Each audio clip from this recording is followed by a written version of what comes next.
शिवाय गुरवे नमः।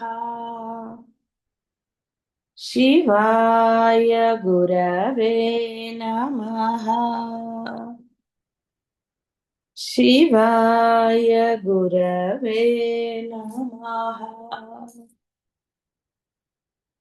शिवाय गुरवे नमः। शिवाय गुरवे नमः। అమ్మ నమస్కారం వత్సల అందరి అమ్మ వాత్సల్యం కలిగి ఉంటుంది. ఆ అమ్మ వాత్సల్యపూరిత కాబట్టి ఆవిడ వాక్కు ఆవిడే. వహ్ని మండల వాసిని. వహ్ని మండల వాసిని. వహ్ని మండలం అనేది శ్రీచక్రంలో కూడా ఉంటుంది కాబట్టి అదొక అర్థము. మామూలుగా మూలాధార మండలం అనేది వహ్ని మండలానికి అంటే ఒక దేహంలో కానివ్వండి ఈ బ్రహ్మాండంలో మూలమేది అది వహ్ని మండలం అని పేరు. ఎందుకంటే వ్యవహారానికి బోధకి మనకి ఈ పేర్లు కావాలి. సంజ్ఞ అంటే కూడా పేరు. ఆ విధంగా మూలాధారము ఆవిడే. అమ్మ కుండలిని శక్తి రూపంలో ఉందని మనం చక్రముల గురించి చెప్పుకున్నప్పుడు మూలాధారంలో 3 చుట్టలు చుట్టుకున్న ఒక పాము ఆకారంలో ఆవిడ ఉంటుంది అని చెప్పుకోవటం జరిగింది. ఆ విధంగా అక్కడ ఆ కుండలిని శక్తి ఏదైతే ఉందో అదే వహ్ని మండలం కాబట్టి అమ్మ వహ్ని మండల వాసిని. మామూలుగా బాహ్యంలో చూసుకున్నప్పుడు సూర్యమండలం, సూర్యుడు ఆవిడే అనుకున్నాం. ఆవిడ కన్నులు, ఆవిడ స్తనములు ఇవన్నీ కూడా ఆవిడే అని మనకి ఇంకా అది బహుశా ఇందులో వచ్చుంటది. ఇంకా సౌందర్యలహరిలో కూడా అదే చెప్తారు. ఎవరు కూడా అంటే సందర్భం వచ్చింది కాబట్టి కుండలిని మేము ఇది చేస్తాము అని బోర్డులు ఉంటాయి బయట, వెళ్ళకండి వాటి జోలికి. ఎందుకంటే ఆ కుండలిని శక్తి ని వాళ్ళు జాగృతం చేస్తే ఈ దేహం ఎవడి దేహం అయితే ఉందో వారు తట్టుకోకపోతే వారికి చాలా ప్రాబ్లమ్స్ వస్తాయి. ఒక్కొక్కసారి మరణం కూడా సంభవించవచ్చు. మెంటల్లీ ఇది డిస్టర్బ్డ్ ఇలా చాలా జరుగుతాయి. అందుకని అసలు ఆ జోలికి వెళ్ళకండి. హాయిగా ప్రశాంతంగా ఈ అమ్మ యొక్క లలితా సహస్రనామాన్ని పారాయణ చేసుకోండి శ్రద్ధాభక్తులతో చాలు. అప్పుడు ఎంత లేవాలో ఆ కుండలిని శక్తి అంత మాత్రమే లేస్తుంది. అంతకన్నా ఎక్కువగా ఏదీ జరగదు. అందుకని హాయిగా ఆ లలిత సహస్రనామమే పారాయణ చేసుకోండి. మీరు నైవేద్యాలు పెట్టాలని అదే శ్రద్ధాభక్తి చాలు. ఏ శక్తి మీకు ఎంత అవసరమో అంత శక్తి ఆవిడిస్తుంది మీకు. కాబట్టి అలాంటి వాటికి జోలికి కానీ ఏమన్నా అలా బోర్డులు ఉంటే కానీ వాటికి జోలికి వెళ్ళకండి. ఏవో మీకు శక్తులు వస్తాయని ఏదో చెప్తూ ఉంటారు కానీ వాటి జోలికి వెళ్ళకండి. కాబట్టి ఇక్కడ వహ్ని అంటే ఆ అగ్ని మండలం అనండి. ఏదైనా సరే ఒక అగ్ని ఉండాలి మనలో.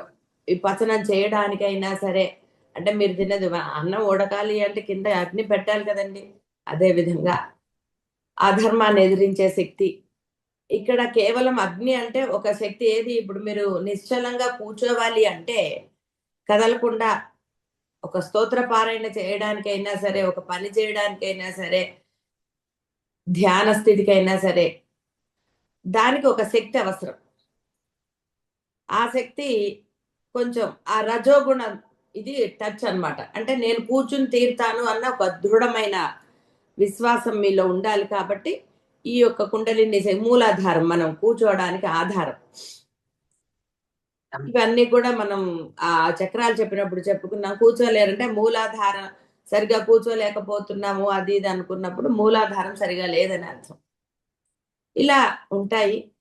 సరే అవి మీకు సందేహం వచ్చినప్పుడు ఏదైనా ఉన్నప్పుడు చెప్పుకోవచ్చు. కాబట్టి ఇక్కడ ఆ అమ్మే వహ్ని మండలము, ఈ సూర్యమండలం కూడా అమ్మే మార్తాండ భైరవ రూపమున ఉంది. మార్తాండ భైరవుడు అని సూర్యుడికి అంటే ప్రచండంగా ఉంటాడు కాబట్టి ఆయన అందులో అంటే ఆ శక్తి ఈ సూర్యుడు అనే ఒక ఏదైతే మనం అగ్నిగోళమనో ఇంకోటనో ప్రత్యక్ష దైవమనో మనం భావిస్తూ ఉంటాం. ఎందుకు ప్రత్యక్ష దైవం ఏంటంటే అందులో ఆ శక్తి అమ్మదే కాబట్టి. చంద్రుడిలో అయినా సరే అదే శక్తి. కాబట్టి అది ప్రత్యక్ష దైవంగా మనం కొలుస్తాం. అమ్మ విడిగా కనపడదు రూపం దాల్చి కాబట్టి. అయితే ఉదయిస్తున్న సూర్యుడిని మనం ఆరాధించగలుగుతాం. ఆ ప్రచండంగా మార్తాండంగా మధ్యాహ్న సూర్యుడిని ఆరాధించడం చాలా కష్టం. అంటే అమ్మ యొక్క ఆ విశ్వరూపాన్ని మీరు చూడలేరు ఎవరైనా సరే. ధ్యాన నేత్రములతో మాత్రమే, అంతఃకరణమైన నేత్రములతో మాత్రమే ఆ యొక్క అమ్మ యొక్క ప్రకాశవంతమైన రూపాన్ని చూడగలుగుతారు. ఆ ధ్యాన స్థితిలో, ధ్యానం అంటే మళ్ళీ వేరేది అనుకోకండి, ఆ శ్రద్ధాభక్తులే, నిశ్చల మనస్సు, విమలమైన మనస్సు మన వచ్చింది కదా, ఆ విమలత్వం ఉంటే చాలు. ఇక్కడ ధ్యాన స్థితి అంటే మీరు ఏదో కొన్నాళ్ళు చేసేసి ఏదో పొందేశారు అది కాదు. అర్థం ఏంటంటే మనసు నిర్మలంగా ఉన్నవాళ్ళు, విమలులు, ఏమాత్రం కూడా లోపల ఎవరి పట్ల ఎటువంటి అభిప్రాయాలు లేవు. ఆ సందర్భంలో ఏదో కోపం వస్తుంది, ఏదో అది అక్కడి వరకే.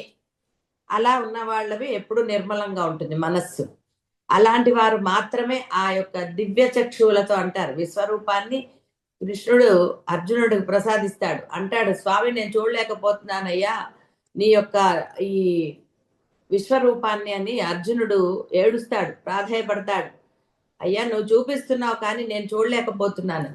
అప్పుడు నా ఈ స్వరూపాన్ని ఎవరు చూడలేరు, నా అనుగ్రహం వల్ల దివ్య చక్షువులు పొందిన వాళ్ళు మాత్రమే చూడగలుగుతారని అర్జునుడికి ఆ యొక్క దివ్య చక్షువులు అప్పుడు ప్రసాదిస్తాడు ఆయన కాసేపటి. అంటే ఆ యొక్క నిర్మల మనస్సు అనండి, ఆ చూడగలిగే శక్తి అనండి, అలా ఆయన ఇస్తాడు. అప్పుడు మాత్రమే ఆ విశ్వరూపాన్ని అతను చూడగలుగుతాడు, దర్శించగలుగుతాడు. కాబట్టి ఇక్కడ జ్ఞాననేత్రంతో అంటే ఆ నిర్మలమైన మనస్సుతో మాత్రమే ఆ యొక్క ప్రచండ రూపాన్ని, అమ్మ యొక్క విశ్వరూపాన్ని దర్శించగలుగుతారు.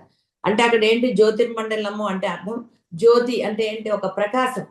దీపం చూడండి చక్కగా ప్రకాశిస్తూ ఉన్నప్పుడు ఆ యొక్క ప్రకాశం ఎలా ఉంటుంది, అదే విధంగా అమ్మ యొక్క ఆ ప్రకాశ రూపం అదే విశ్వరూపం. దాన్ని దర్శించాలి అంటే ఈ మనస్సులో ఏదైతే మీరు రకరకాల భావనలు పెట్టుకుంటారో, ఆలోచనలు, భావనలు, అవన్నీ ఉన్నప్పుడు మీరు చూడలేరు. ఎందుకంటే అవి అడ్డం వస్తాయి. అలా ఏదీ లేకుండా ఎవరైతే నిర్మలమైన మనస్సుతో అమ్మని శ్రద్ధాభక్తులతో మీరు ఏంటి సమర్పిస్తున్నారన్న దాని మీద కానీ ఇంకో దాని మీద కానీ మీకు అంటే వాటి మీద ధ్యాస లేకుండా, అంటే పెట్టొద్దు అనట్లేదు, మనసు నిర్మలంగా ఉండాలి. ఇది పెడదామా అది పెడదామా, ఇది పాడైపోతుంది అంటే నేను కొన్ని చోట్ల చూస్తాను, ఈ అరటిపండు పాడైపోతుంది ఇప్పుడు నైవేద్యంగా పెట్టి తినేద్దాంలే మళ్ళీ అలా ఉంటే ఉండదు అంటారు. చాలా ఆశ్చర్యం అనిపిస్తుంది. నువ్వు ఎవరికి పెడుతున్నావు, నువ్వు తిను విడిగా, అది నైవేద్యంగానే పెట్టి ఎందుకు తినాలి?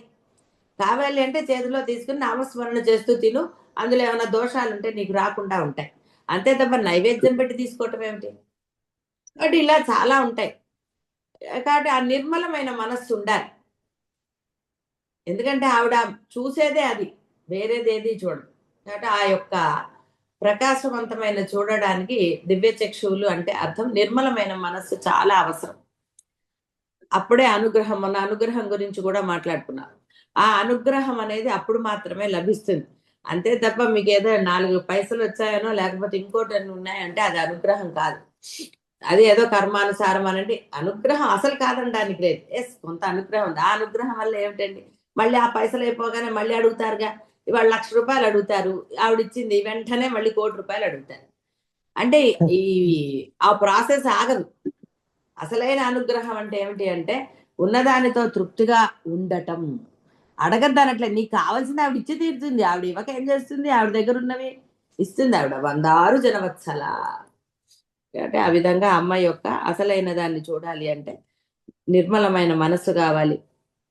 ఆ రుద్రమండలంలో ఉండేది కూడా ఈవిడే, సదాశివ మహారుద్ర స్వరూపిణి అమ్మ. శ్రీచక్రంలో చెప్పారు, అన్యోన్య సమ్మేళన పరిచ్ఛేదమున అనేక త్రికోణాలు ఏర్పడతాయి. సరే, అమ్మ ఆ యొక్క పరమేశ్వరి, ఆ ఏ మండలం మీరు అన్నా ఆ మండల రూపం అమ్మే. అంటే ఆ శక్తి అమ్మే, ఒక మండలంగా ఏర్పడింది.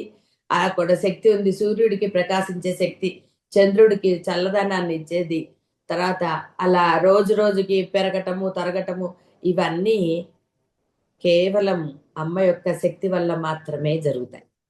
అంతే తప్ప అక్కడ చంద్రుడికి స్వయం ప్రతిపత్తి కలవాళ్ళు కాదు. అమ్మ యొక్క శక్తే అది. కాబట్టి మీలో ఉన్న శక్తి కూడా అదే. మీరు మాట్లాడుతున్నా ఏది చేస్తున్నా మీలో ఉన్న శక్తి అదే. భక్తి మత్ కల్పలతిక, భక్తి మత్ కల్పలతిక ధృతస్య భవత్ ధర్మాత్ ధారావాహికత సతా సర్వేషే మనసో వృత్తి భక్తి ఇది అభిధీయతే.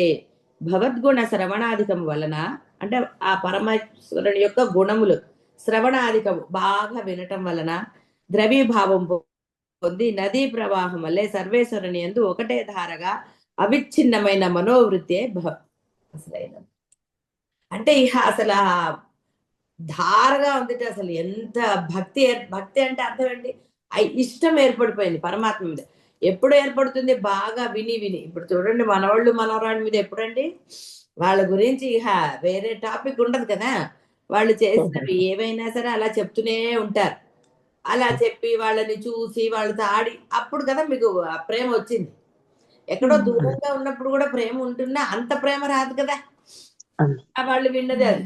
అలాగే పరమాత్మది శ్రవణాధికం అంటే మనం చెప్పుకున్నాం కదా పొట్టుపోయి ఆ అమ్మ గురించి విని బాగా ఇంకా ఇంకా ఎంత గొప్పది.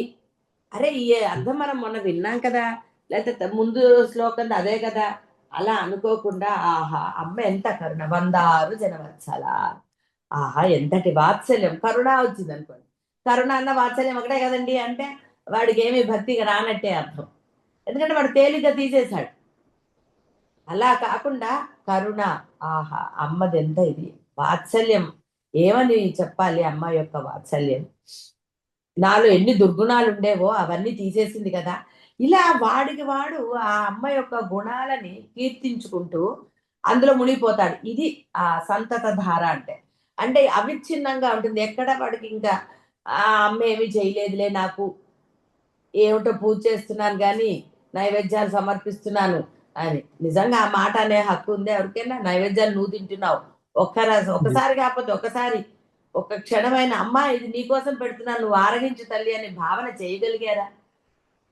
కళ్ళు మూసుకుని భావనలో అమ్మకి మీ చేత్తో ఇస్తూ ఆవిడ ఆరగిస్తున్నట్టుగా భావన చేయండి. ఎంత అద్భుతమైన ఆనందాన్ని అనుభవిస్తారు. అలా ఆ తన్మయత్వం రావాలి సంతత ధారగా. అందుకని ఆర్ద్రమైన మనస్సు అంటారు. అంటే కళ్ళు చెమర్చ అంటారు. ఏదో ఏడ్చేయటం కాదు, కళ్ళు చెమరుస్తాయట ఆ భక్తి భావనలో. అంటే ఆ ఇష్టంలో మీరు మీ పిల్లల గురించే మీకు ఇష్టమైన దాని గురించి చెప్పినప్పుడు మీకు గొంతు మారిపోతుంది కదండి. ఆ విధంగా అలా అమ్మ యొక్క భక్తి అంటే అదే ఆ విధంగా ఉండాలి.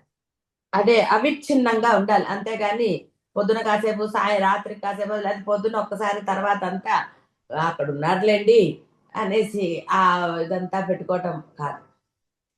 ఏది ఆశించకుండా కేవలం ఇష్టం మాత్రమే. ఆ అమ్మ అంటే అంతేనండి, ఇంకేం లేదు.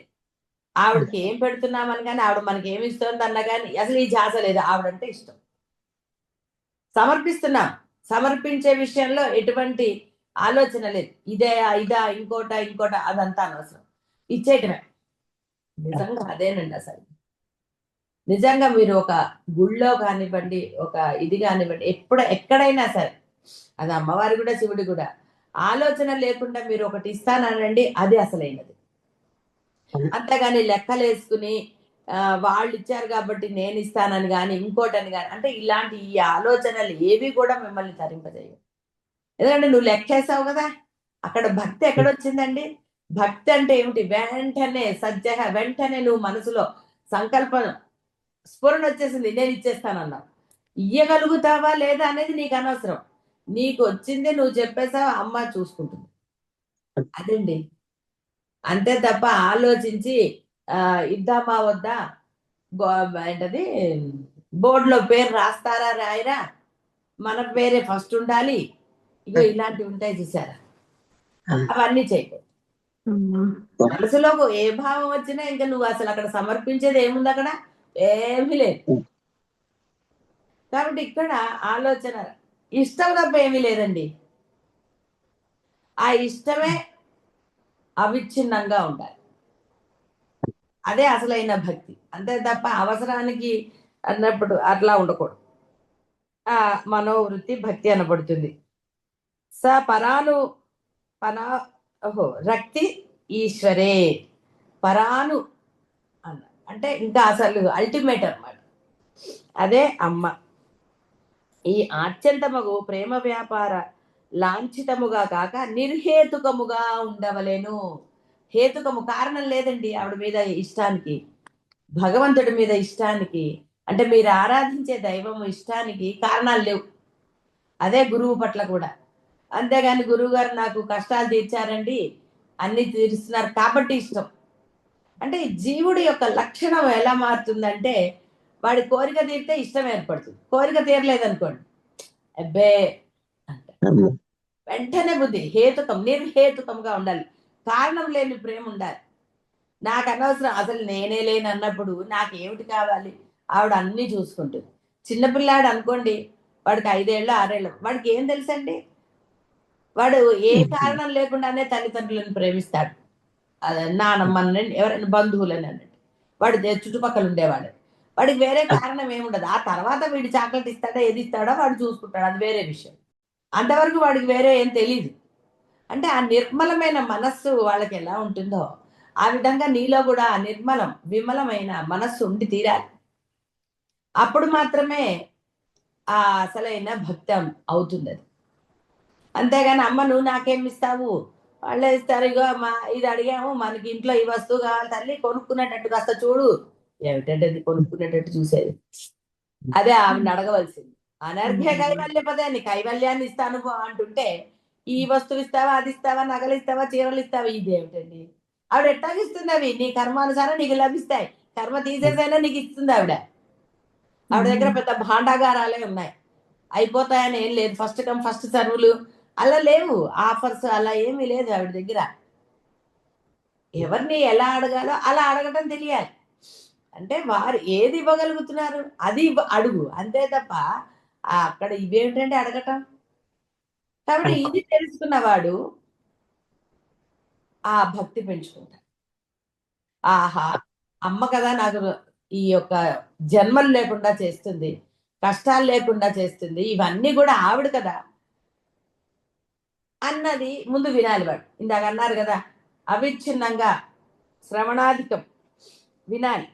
ఎప్పుడైతే అది అలా వింటాడో వాడికి ఆ అవిచ్ఛిన్నమైన భక్తి ఏర్పడుతుంది.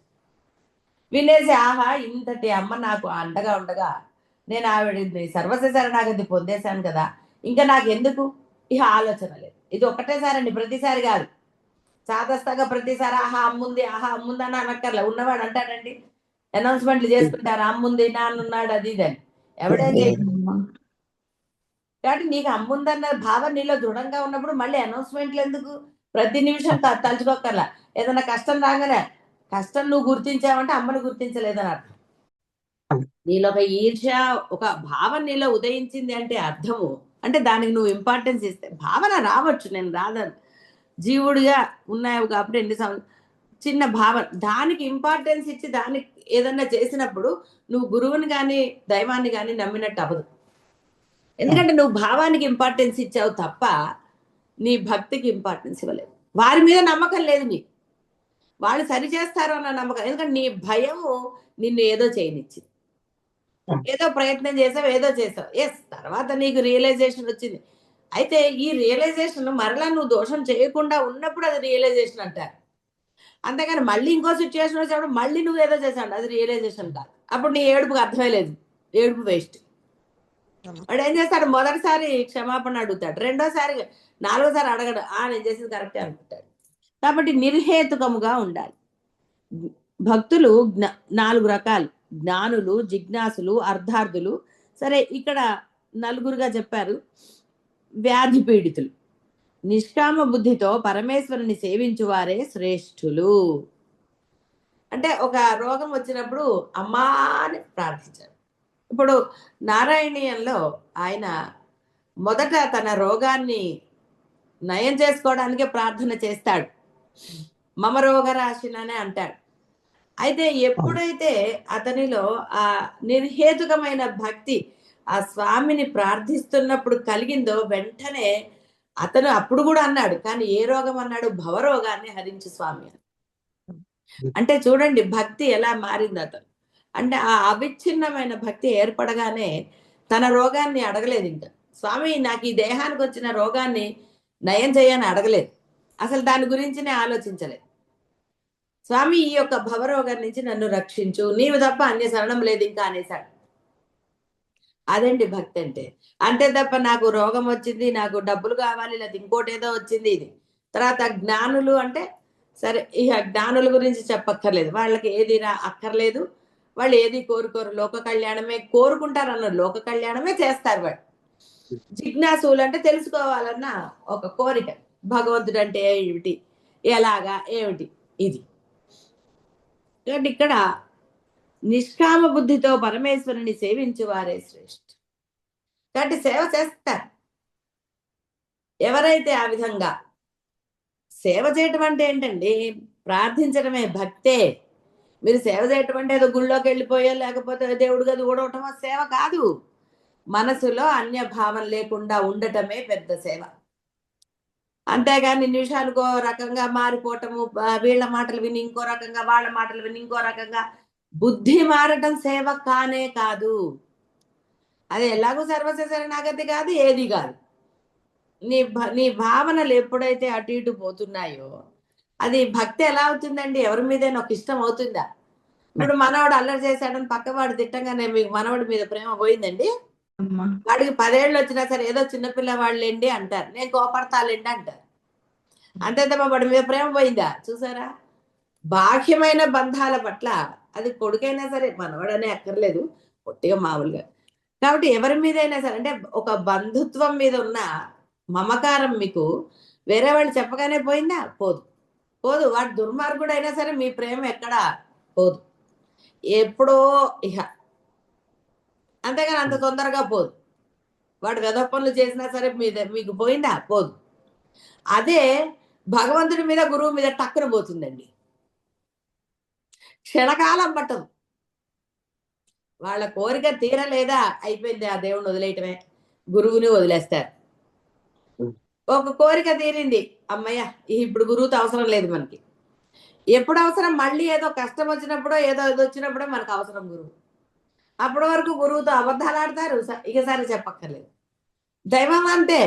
అందుకని పొద్దున కాసేపు ఏదో చేయాలి కాబట్టి, ఏదో ప్రత్యేకమైన రోజు వచ్చినప్పుడు మరి నైవేద్యాలు పెడితే మనం కదా తినాలి. నిజంగా ఒక పండగ ఎలా చేస్తున్నారండి? మీకేది ఇష్టమో అది చేస్తూ తింటున్నారు. ఎవరు తినరండి అంటారు. ఇలా రకరకాలు. అంటే అక్కడ నిష్కామ బుద్ధి ఎక్కడుంది? ఇవాళ ఆయన రోజు, నేను రోజు నా గురించే అన్ని చేసుకుంటున్నాను. స్వామి ఇది నీ రోజు, నీకు కావాల్సినవి ఇదిగో, నేను ఎంతో శ్రద్ధాభక్తులతో చేస్తున్నా.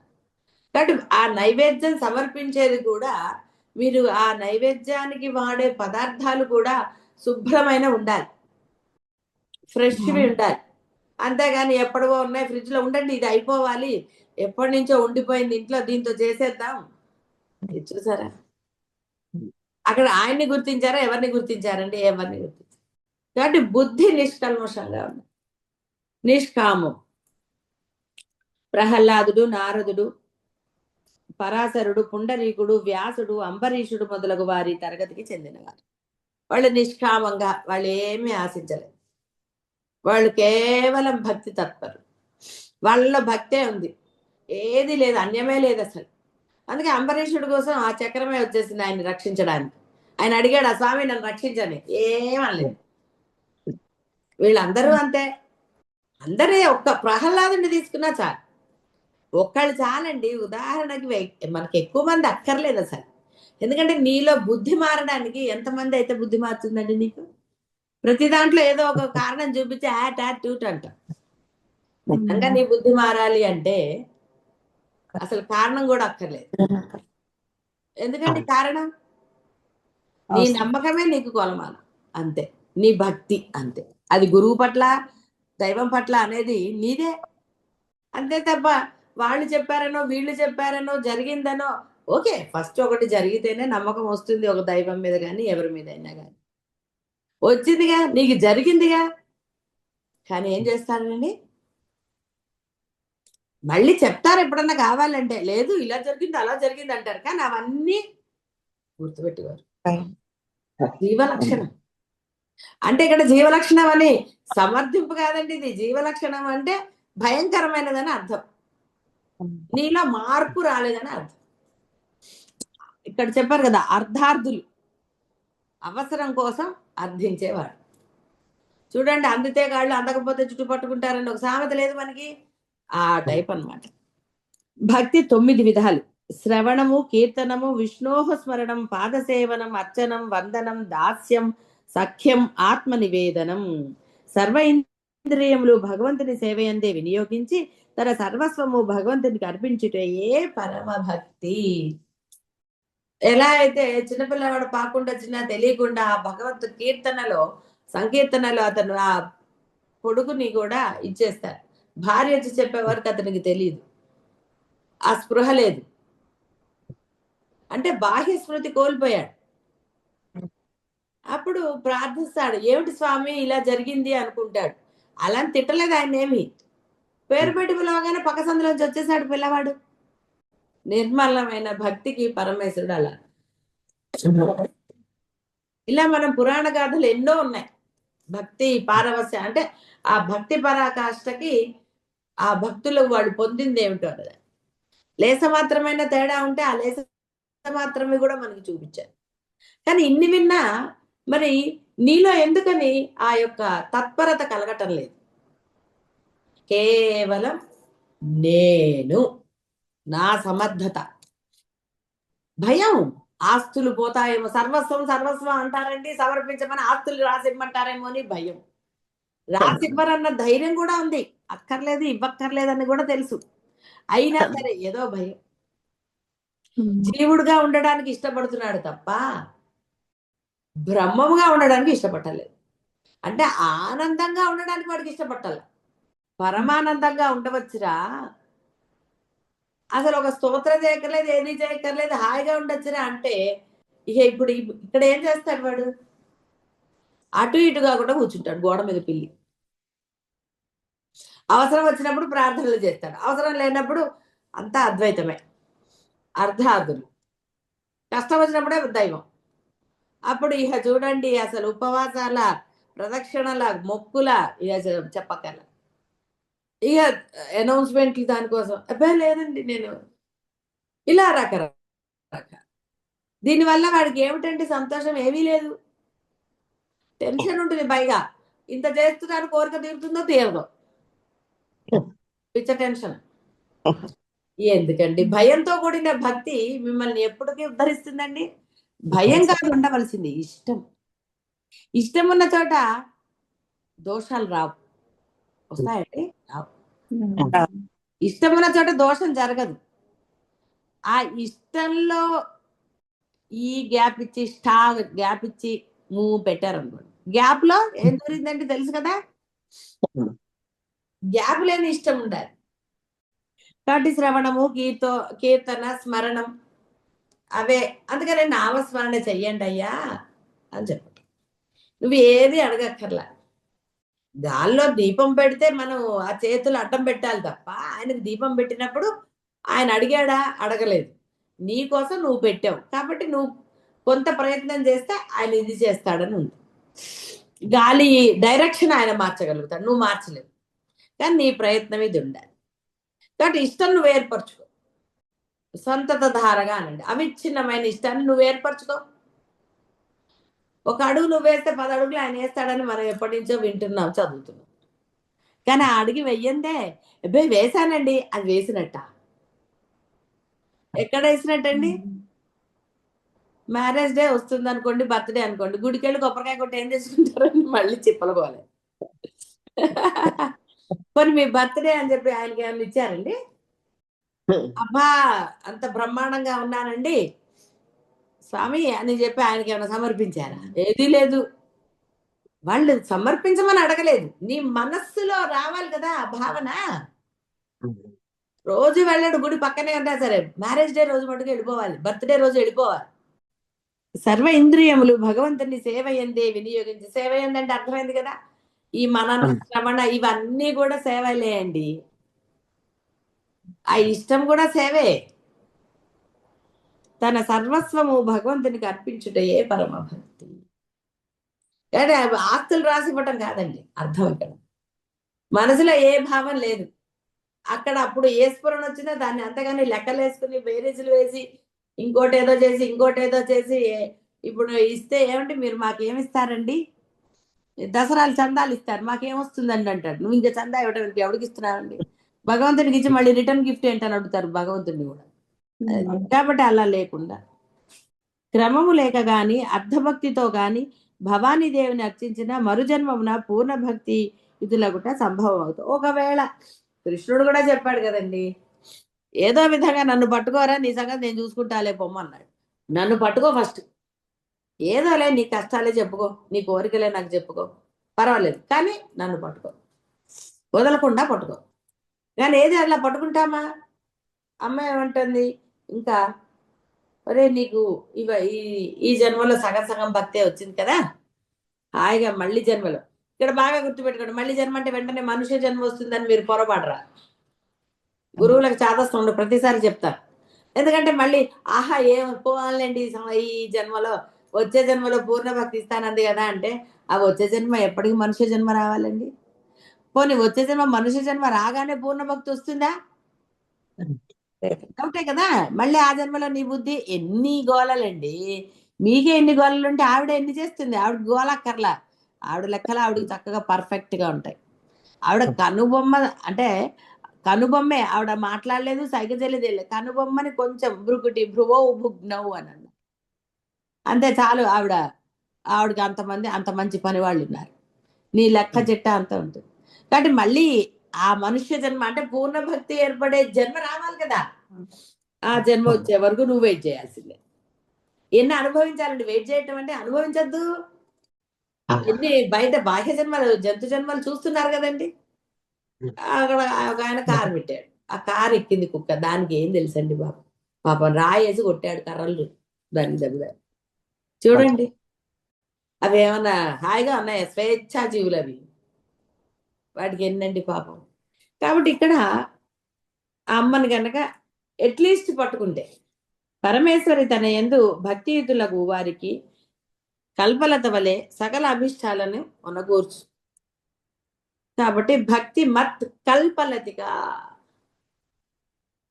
లతిక అంటే వృక్షం అనండి, తీగనండి, కల్ప వృక్షంలాగా ఆవిడ తీరుస్తుంది. ఎందుకండి దిగులు, ఊరికే అడగటం ఆవిడ్ని విసిగి. తల్లి ఏమంటుందండి, తల్లో మా ఇంట్లో వాళ్ళు విసిగించగల తల్లు పోరా, చెప్పావు కదా నేను ఆలోచిస్తానంటారు. పాపం ఆవిడ విసుక్కోదండి. మీరు ఎలా అడుగుతున్నారు, మీ మనస్సు ఎలా ఉంది, మీరు అందరితో ఎలా ఉంటున్నారు, ఏమిటి, ఎన్నో ఉంటాయి కదా పరిగణలో. అది అందువల్ల విమలమైన మనస్సుతో చక్కగా అమ్మని నిర్హేతుకముగా ఆరాధించండి. ఆ కారణం లేని ఆరాధన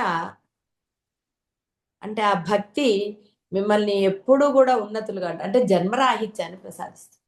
సందేహం ఏం లేదు. సందేహం లేకుండా మిమ్మల్ని తనంత వాళ్ళుగా అంటే తనతో సమానులుగా చేస్తుంది. ఎప్పుడో జన్మతికి ఎందుకండి, ఈ జన్మలు ఇన్ని తెలుస్తుంటే ఆవిడ చెప్తోంది కదా, ఇన్ని చెప్తుంటే పోలేండి వచ్చే జన్మలో చూసుకుందా అంటం ఎందుకు? హాయిగా ఈ జన్మలోనే ఏమిటండి అనుభవించారు, ఈ మీ అనుభవాల్లో నిజంగా ఆహా అనేది ఏదన్నా ఉందా? కాబట్టి చక్కగా నిర్హేతుకమైన భక్తితో అమ్మని ఆరాధించండి. శుభం భూయాత్.